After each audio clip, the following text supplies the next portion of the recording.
Assalamualaikum warahmatullahi wabarakatuh. Kepada yang terhormat dosen pengampu kami dari mata kuliah interaksi antar pribadi yaitu Ibu Litra dan teman-teman yang saya banggakan dan saya cintai. Kami dari kelompok 4 akan membahas mengenai sistem justification theory. Sebelumnya, anggota dari kelompok 4 ini adalah Raisa Mezia NIM 006, lalu ada Panji Muhammad NIM 011, Tiara Devi NIM 015, Syifa Nurulia NIM 020, Cilva Ayunda NIM 022, Fazri Dwi NIM 023, M. Naufal NIM 027, dan Anggita NIM 034, dan saya sendiri Jilan Auli NIM 029.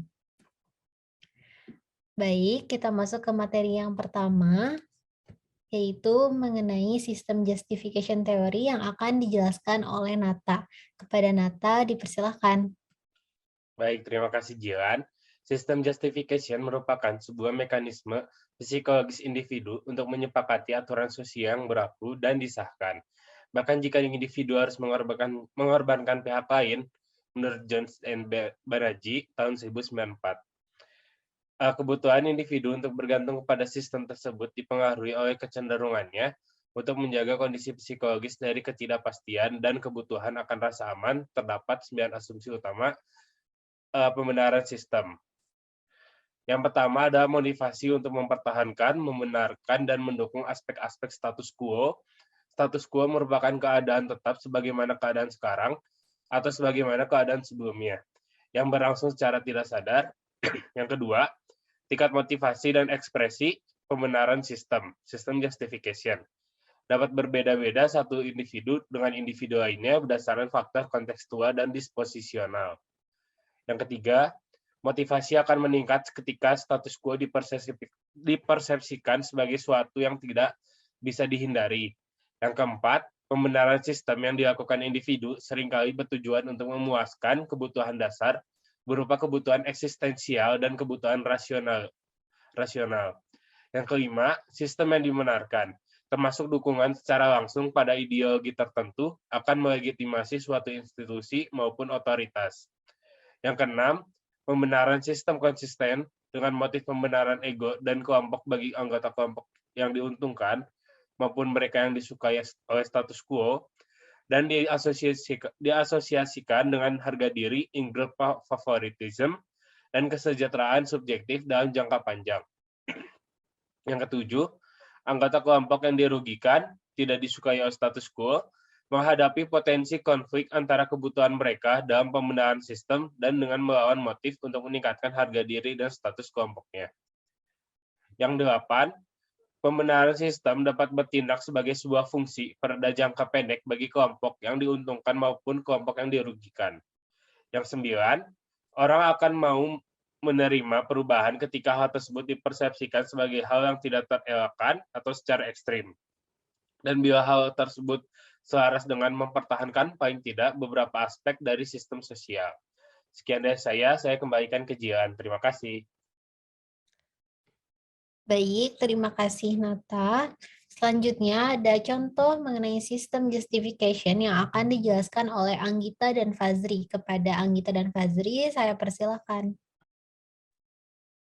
Baik, terima kasih. Selanjutnya adalah contoh justifikasi kriminalisasi terhadap pelanggaran hak cipta. Dengan adanya beberapa teori dan Universal Declaration of Human Rights tahun 1945 yang menjadi dasar perlindungan hukum terhadap hak cipta, maka dasar hukum pemberian perlindungan atas kekayaan intelektual yang dimanifestasikan ke dalam satu bentuk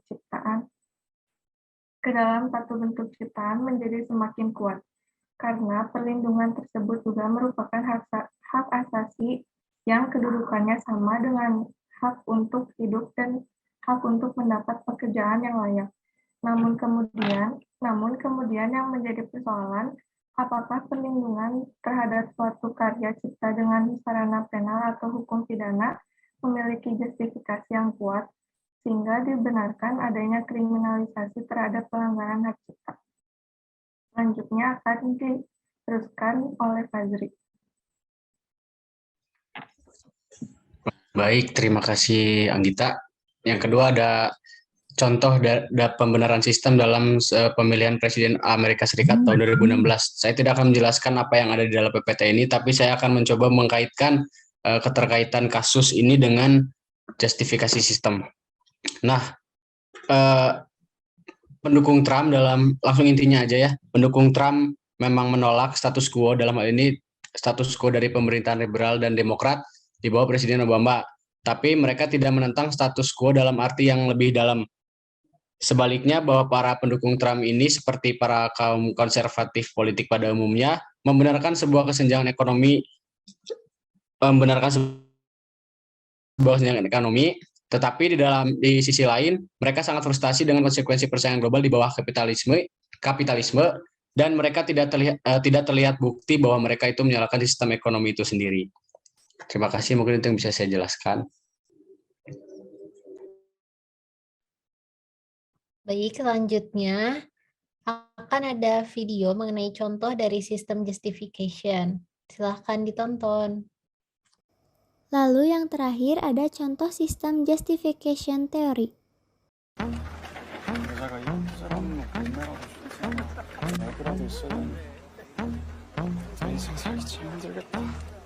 Hey, this your song. Let's see that I'ma try to do the things that you don't. Baby, it's your party, I just wanna play. What's that sound? What's that thing that got me like wow? Trying to beat it up 12 rounds. Girl, look at that body, I just gotta say. When you back it up and you drop it down low. And you pick it up, girl, I'm ready to blow. Stack it up and I'm spending it all. When I throw it up, start twerking like Miley. Twerking like Miley. Start twerking like Miley.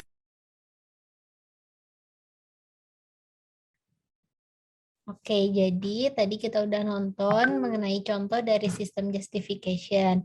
Sekian dari kelompok kami. Mohon maaf bila masih banyak kekurangan. Wassalamualaikum warahmatullahi wabarakatuh.